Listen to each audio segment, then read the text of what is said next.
नमस्कार विद्यार्थी मित्रांनो, इयत्ता 10वी विषय मराठी या पाठ्यपुस्तकातील सर्व कवितांचे रसग्रहण व मुद्द्यांच्या आधारे कृती सोडवा हे संपूर्ण उत्तरासह स्पष्टीकरण या व्हिडिओमध्ये आपण पाहणार आहोत। उत्तम लक्षण या कवितेवर आधारित मुद्द्यांच्या आधारे कृती सोडवा या प्रश्नांचे उत्तरासहित स्पष्टीकरण पाहूयात। पहिला मुद्दा आहे प्रस्तुत कवितेचे कवी किंवा कवयित्री। उत्तर आहे संत रामदास। 2. प्रस्तुत कवितेचा विषय, तर उत्तर आहे आदर्श माणसाची लक्षणे सांगितली आहेत। तिसरा मुद्दा पहा, प्रस्तुत कवितेतील शब्दांचे अर्थ लिहा। पहिला शब्द आहे जन, अर्थ आहे लोक। 2. होड, पैस। 3. असत्य, खोटेपणा। आणि 4. दृढ, ठाम। पुढील मुद्दा पाहूयात, प्रस्तुत कवितेतून मिळणारा संदेश। उत्तर आहे व्यक्तींनी सत्याचा मार्ग स्वीकारावा, विवेकाने वागावे, कीर्ती वाढवावी, तसेच प्रत्येकाने आदर्श व्यक्ती बनण्याचा प्रयत्न करावा, जेणेकरून चांगला व समर्थ समाज निर्माण होतो, असा संदेश संत रामदास देतात। पाचवा मुद्दा पाहूयात, प्रस्तुत कवितेची भाषिक वैशिष्ट्ये। उत्तर पहा, प्रस्तुत कवितेची रचना ओवी या छंदात केली आहे। ओवी हा उच्चारणाला सुलभ असा अत्यंत लवचिक रचना प्रकार आहे। सर्वसामान्यांना समजेल अशी सोपी भाषा वापरली आहे, त्यामुळे कवितेची आवाहन शक्ती वाढली आहे। चुकीचे वर्तन व चांगले वर्तन या दोन्ही बाबी उत्तमपणे मांडल्या आहेत। काव्याचा महत्त्वाचा गुण प्रासादिकता या कवितेत आढळतो। ही या कवितेची भाषिक वैशिष्ट्ये आहेत।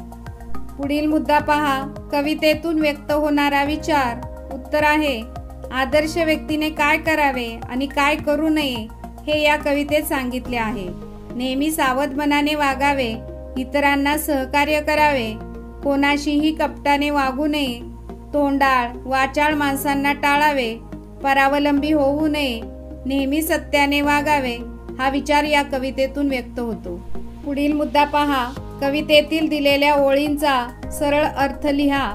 ओळी आहेत, जनी अर्जव तोडू नये, पापद्रव्य जोडू नये, पुण्यमार्ग सोडू नये कदाकाळी। या ओळींचा अर्थ आहे समाजात वावरताना कसे वागावे हे सांगताना संत रामदास म्हणतात, लोकांचे मन मोडू नये, लोकांनी केलेली विनंती धुडकावू नये, उलट जनभावनांचा आदर करावा, वाईट मार्गाने संपत्ती साठवू नये, अशी संपत्ती पापाचे धन असते, म्हणून चांगल्या मार्गाने जीवन व्यतीत करावे, पुण्यमार्ग आचरण करावा आणि कधीही पुण्यमार्ग सोडू नये। पुढील मुद्दा पाहूयात, कविता आवडण्याची वा न आवडण्याची कारणे लिहा। उत्तर पहा, मला ही कविता खूप आवडते, कारण प्रस्तुत कवितेत संत रामदासांनी आदर्श व्यक्तीची लक्षणे सांगितली आहेत। चांगल्या समाजरचनेसाठी आज आदर्श गुणांच्या व्यक्तींची समाजाला फार गरज आहे। समाजामध्ये वावरताना काय करावे व काय करू नये हे अगदी सोप्या शब्दात मांडले आहे। यामुळे मला ही कविता खूप आवडली। वस्तू या कवितेवर आधारित मुद्द्यांच्या आधारे कृती सोडवा या प्रश्नांचे उत्तरासहित स्पष्टीकरण पाहूयात। पहिला मुद्दा पहा, प्रस्तुत कवितेचे कवी। उत्तर आहे द भा धामनस्कर। 2. कवितेचा विषय, निर्जीव वस्तूंचा सजीवपणा। तिसरा मुद्दा पहा, कवितेतील शब्दांचे अर्थ लिहा। 1. स्नेह, प्रेम। 2. हक्क, अधिकार। 3. मन, चित्त। 4. सेवक, चाकर। पुढील मुद्दा पहा, कवितेतून मिळणारा संदेश। उत्तर पहा, वस्तूंशी माणसाने प्रेमानेच वागले पाहिजे। आपण वापरलेल्या वस्तूंच्या रूपाने आपले अस्तित्व मागे शिल्लक राहते। वस्तूंचा उपयोग संपला की वस्तूंना टाकून देऊ नये। त्यांना टाकून देणे म्हणजे आपले अस्तित्व आपण स्वतः संपवून टाकणे। हे टाळण्यासाठी आपण वस्तूंशी स्नेहाने, संवेदनशीलतेने वागले पाहिजे। पुढील मुद्दा पहा, कवितेची भाषिक वैशिष्ट्ये। उत्तर पहा, या कवितेची रचना मुक्त छंदातील आहे। मुक्त छंदामुळे लेखनशैली मुक्त राहते. शब्द निवडण्यावर कोणतीही बंधने येत नाहीत. त्यामुळे दैनंदिन व्यवहारातील भाषा सहजगत्या वापरता येते. या कवितेत तसेच घडले आहे. दैनंदिन व्यवहारातील भाषेमुळे या कवितेचा वाचकांशी सहज संवाद घडतो.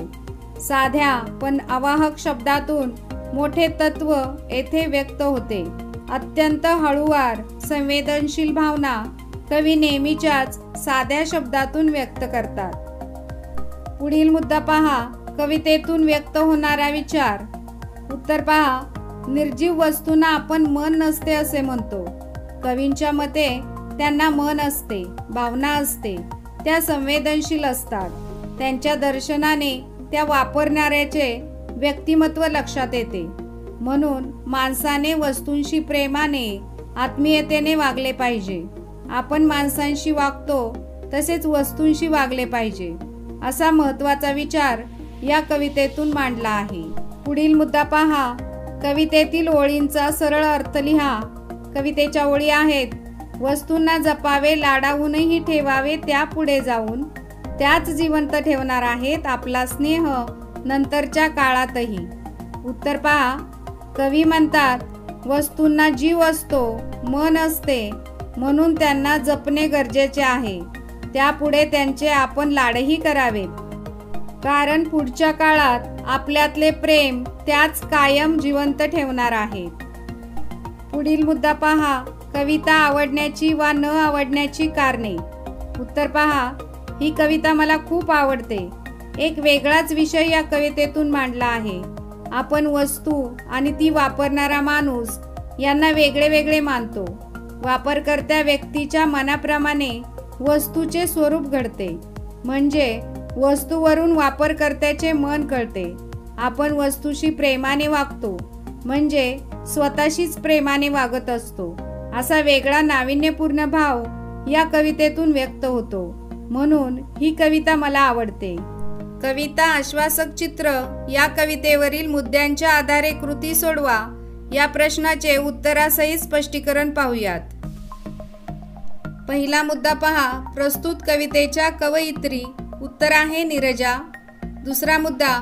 कवितेचा विषय आहे स्त्री पुरुष समानता. तिसरा मुद्दा पहा. शब्दांचे अर्थ लिहा. 1. कसब, कौशल्य, घर, सदन, आभाळ, आकाश आणि चौथा आश्चर्य, नवल. मुद्दा 4. कवितेतून मिळणारा संदेश. आजपर्यंत आपण स्त्रियांना दुय्यम मानून वागत आलो. हे आता खूप झाले. आता हे थांबले पाहिजे. येणारा काळ हा स्त्री पुरुष समानतेचा काळ आहे.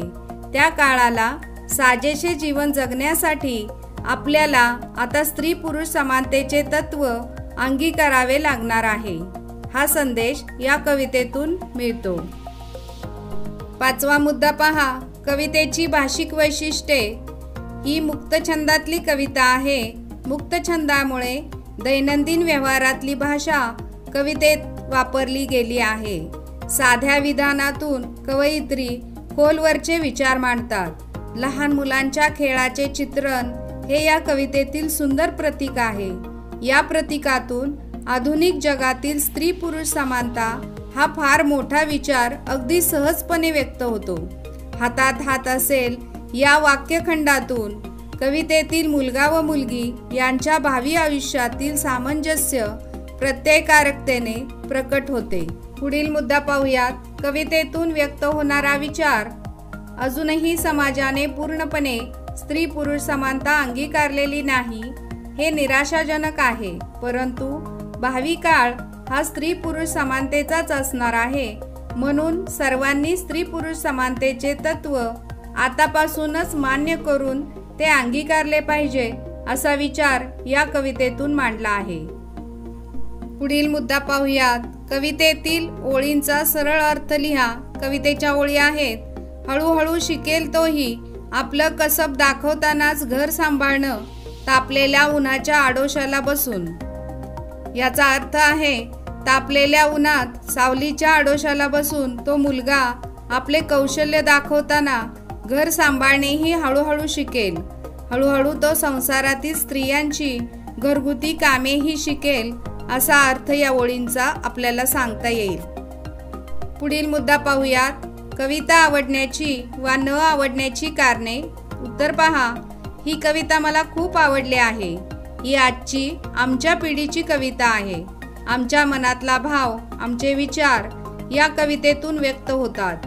आम्ही आपापसात वागतो तेव्हा मुलगा मुलगी असा भेदच आमच्या मनात नसतो. श्रेष्ठ कनिष्ठ भाव न बाळगता आम्ही वावरत असतो. आमच्या मनातला हा भावच ही कविता व्यक्त करते, म्हणून मला ही कविता खूप आवडते. भरतवाक्य या कवितेवरील मुद्द्यांच्या आधारे कृती सोडवा. या कृतीचे उत्तरासह स्पष्टीकरण पाहूयात. मुद्दा पहिला. प्रस्तुत कवितेचे कवी कवयित्री. उत्तर आहे मोरोपंत. 2. प्रस्तुत कवितेचा विषय आहे सज्जन माणसाचे महत्त्व. मुद्दा 3. शब्दांचे अर्थ लिहा. 1. मती बुद्धी. 2. कलंक डाग. 3. चित्त मन आणि 4. मुख तोंड. चौथा मुद्दा पाहूयात. कवितेतून मिळणारा संदेश. उत्तर आहे नेहमी संत सज्जनांच्या संगतीत राहावे. त्यांच्या सहवासामुळे चांगले वागण्याचे दर्शन घडते. त्यांच्याप्रमाणे वागण्याची प्रेरणा मिळते.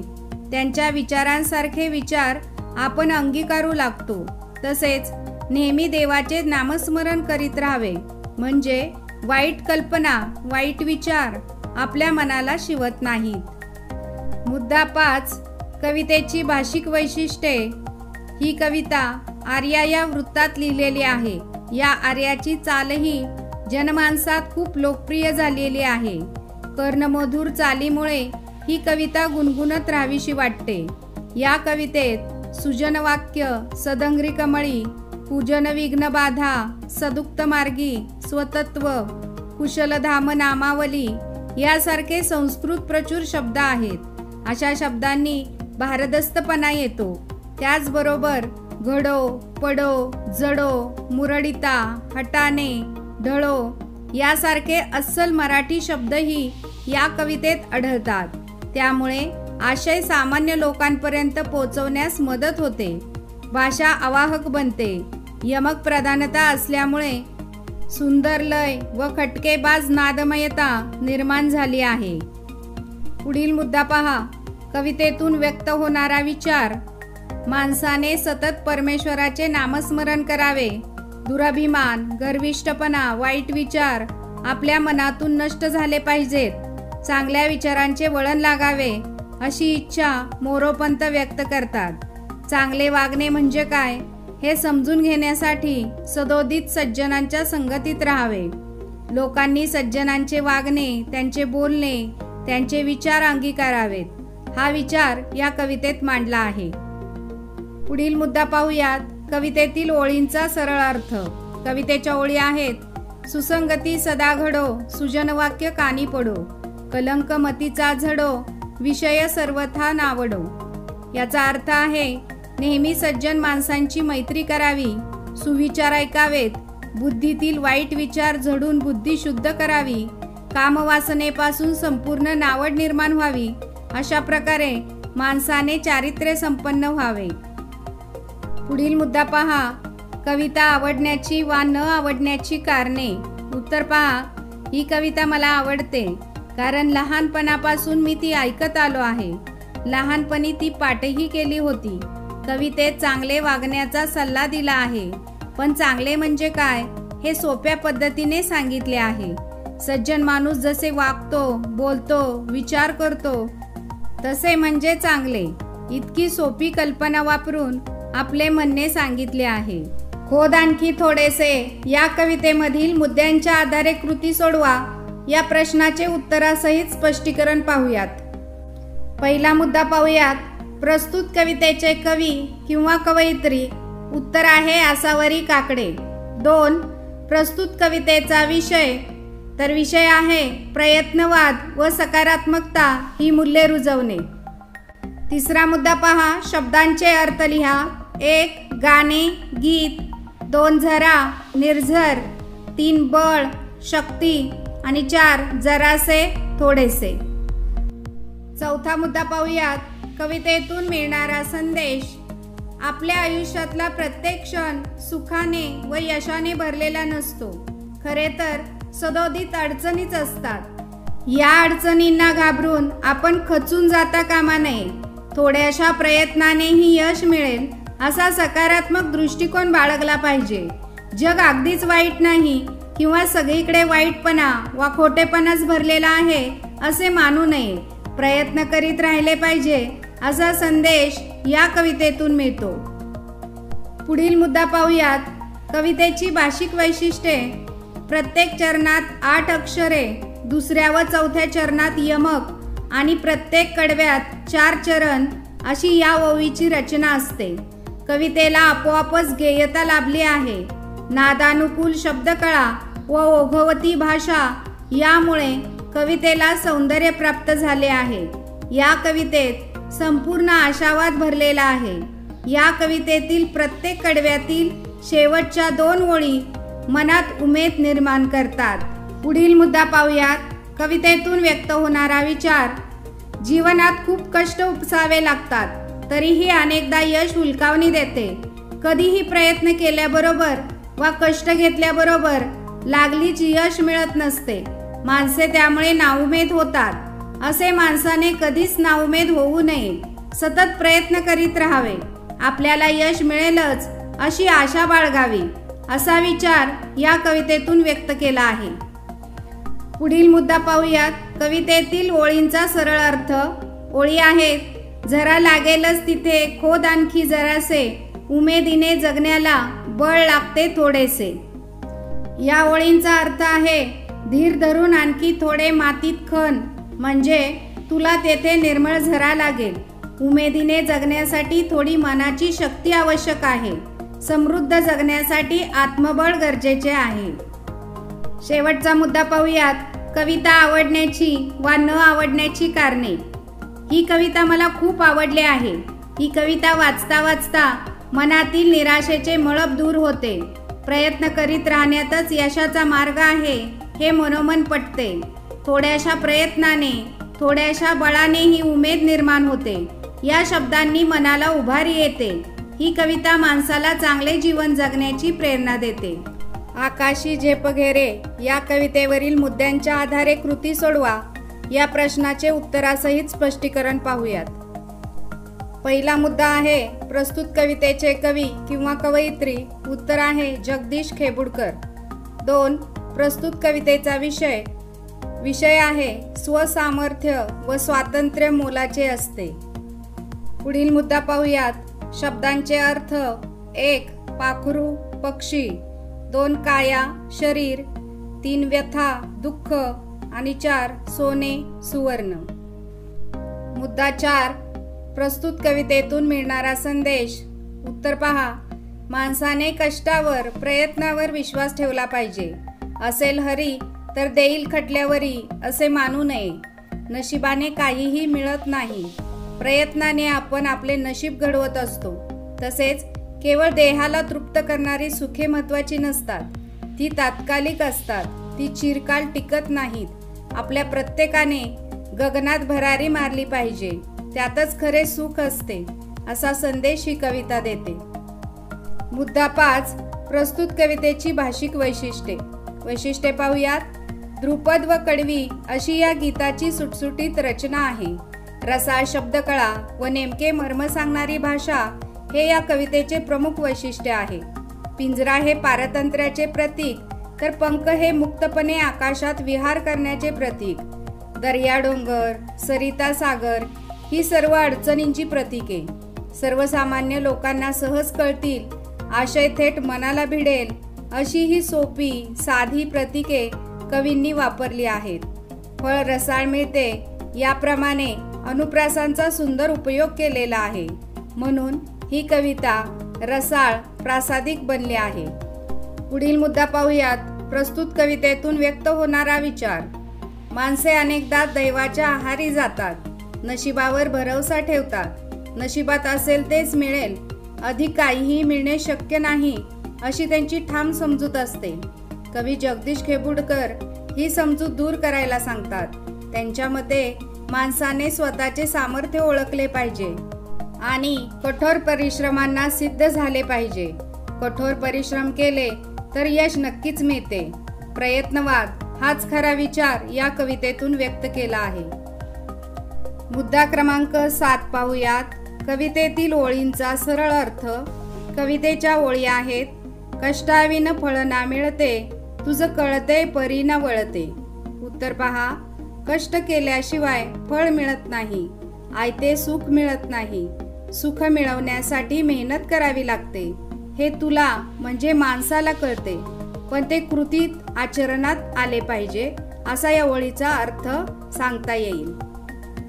पुढील मुद्दा पहा. कविता आवडण्याची वा न आवडण्याची कारणे. ही कविता म्हणजे एक गाजलेले चित्रपट गीत आहे. त्याची चाल, संगीत चांगले आहे. गीत ऐकत राहावे असे वाटते. गीत दमदारपणे गायलेले आहे हे लक्षातही राहते, पण एका ठिकाणी मन अडकते. अवतीभोवती मोहाचा पसारा आहे, मन त्यात सहजपणे अडकते. हे सांगताना कवी म्हणतात, तुझं भवती वैभव माया, फळ रसाळ मिळते खाया. पुढे कष्ट केल्याशिवाय फळ मिळत नाही हे सांगताना कवी म्हणतात, कष्टाविन फळ ना मिळते असे म्हटले आहे. यात काहीसा विरोध जाणवतो, पण तरीही ही कविता मला खूप आवडते. तू झालास मूक समाजाचा नायक या कवितेवरील मुद्द्यांच्या आधारे कृती सोडवा. संपूर्ण उत्तरासह स्पष्टीकरण पाहूयात. मुद्दा 1. प्रस्तुत कवितेचे कवी ज.वी. पवार. 2. प्रस्तुत कवितेचा विषय डॉक्टर बाबासाहेब आंबेडकरांचे महात्म्य. मुद्दा 3. कवितेतील शब्दांचे अर्थ. 1. काळोख, अंधार. 2. खळगा, खड्डा. 3. सूर्य, रवी. 4. नायक, कप्तान. चौथा मुद्दा पाहूयात. कवितेतून मिळणारा संदेश. अज्ञान, दारिद्र्य, जातीयता यांच्या चिखलात रुतून पडलेल्या समाजाला बाबासाहेबांनी बाहेर काढले. त्याला पृथ्वीच्या पाठीवर सन्मान मिळवून दिला, प्रखर आत्मविश्वास दिला. या लढ्याच्या काळात दलितांनी बाबासाहेबांना पूर्ण साथ दिली, पण आता मात्र दलित समाजामध्ये तेज मावळले आहे, तो थंड झाला आहे.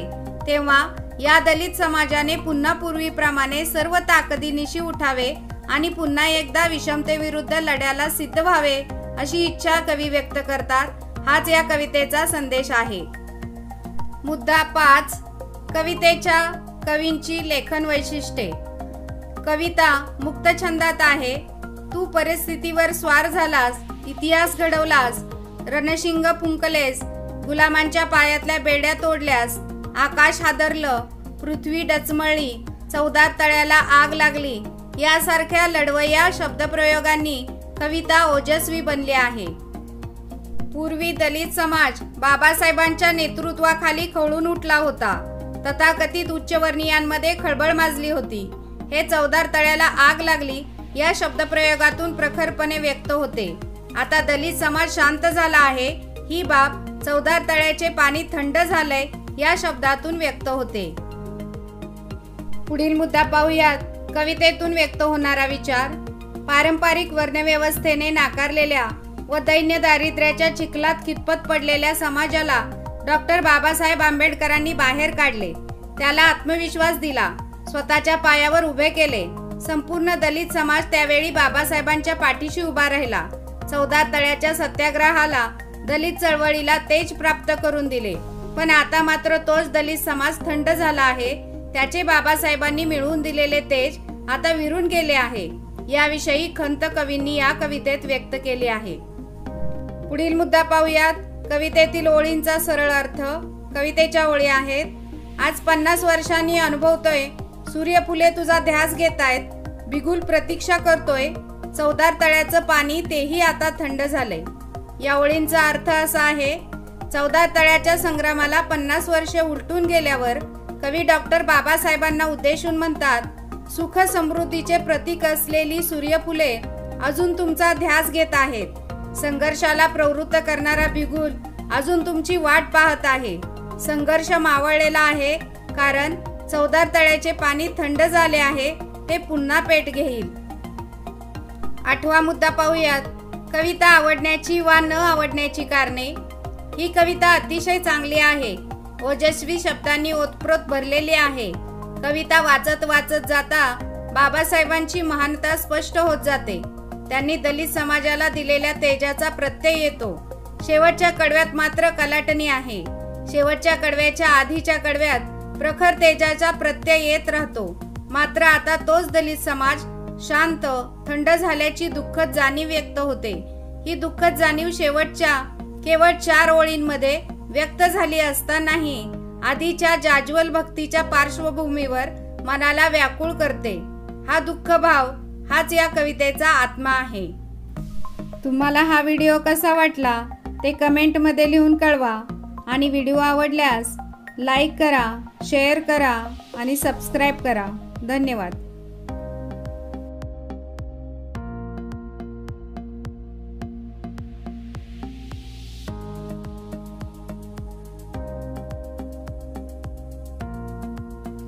तुम्हाला हा व्हिडिओ कसा वाटला ते कमेंटमध्ये लिहून कळवा आणि व्हिडिओ आवडल्यास लाईक करा, शेअर करा आणि सबस्क्राईब करा. धन्यवाद.